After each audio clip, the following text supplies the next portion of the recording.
धान और किसान छत्तीसगढ़ में सबसे बड़ा पॉलिटिकल मुद्दा है। मानसून में तब यह मुद्दा और बड़ा हो जाता है जब विपक्ष खाद बीज मसले पर हंगामा करता है।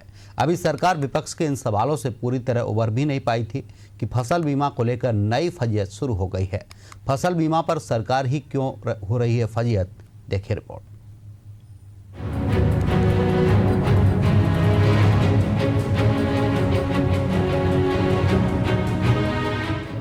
छत्तीसगढ़ की सियासत में किसान और धान हमेशा खास रहे, लेकिन आजकल किसानों के सामने एक नई चुनौती सामने आ रही है।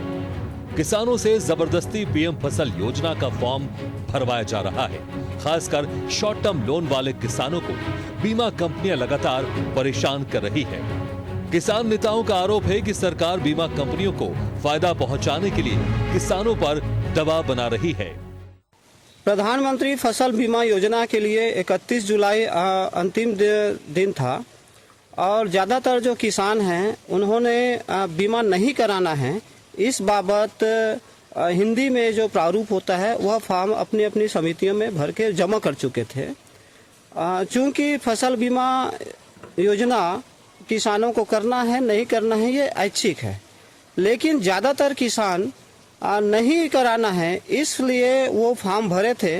लेकिन जो राज्य सरकार है वो और केंद्र सरकार है वो यह चाहती है कि इसका फ़ायदा ज़्यादा से ज़्यादा निजी बीमा कंपनियों को मिले, इसलिए वो 14 अगस्त तक जो तारीख बढ़ाते हुए जो ऑप्शन फार्म है जो पहले हिंदी में किसान भर चुके थे उसको ना मानते हुए अंग्रेजी में फार्म दिया जा रहा है। कांग्रेस ने फसल बीमा के लिए किसानों को मजबूर करने का विरोध शुरू कर दिया है।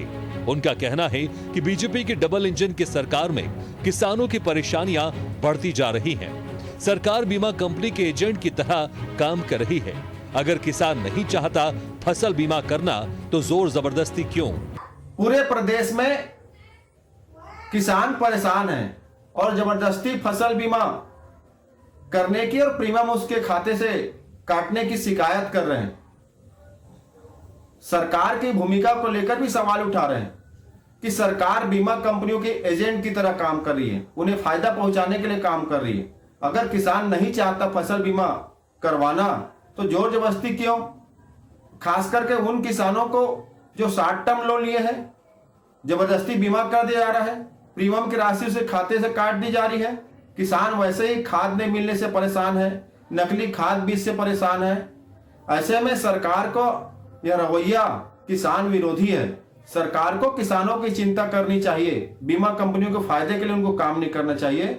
और सरकार अगर जबरदस्ती बीमा करा रही है ये तो गलत है। इधर कृषि मंत्री रामविचार नेताम ने कहा कि कांग्रेस के पास कोई मुद्दा नहीं है, इसलिए इस प्रकार का मुद्दा उठाकर भ्रम पैदा कर रही है। किसानों को ध्यान में रखकर शुरू किया जा रहा है। गांव किसान बुजुर्ग के हित में काम हो रहा है। एक तरह से स्वभाव में है और कुछ इस तरह के अनर्गल जो राग जो अलापने वाले लोग हैं उनको मैं यही कहूंगा कि भगवान उन्हें सद्बुद्धि दे और किसानों से क्षमा मांगे। कांग्रेस इस मुद्दे पर मजबूती से किसानों के पक्ष में खड़ी दिखाई दे रही है, तो वहीं बीजेपी इसे राजनीतिक साजिश करार दे रही है। प्रदेश सरकार इस मामले में किसानों के हित में कौन सा कदम उठाती है ये देखना दिलचस्प होगा। एशियन न्यूज के लिए शशिकांत साहू की रिपोर्ट।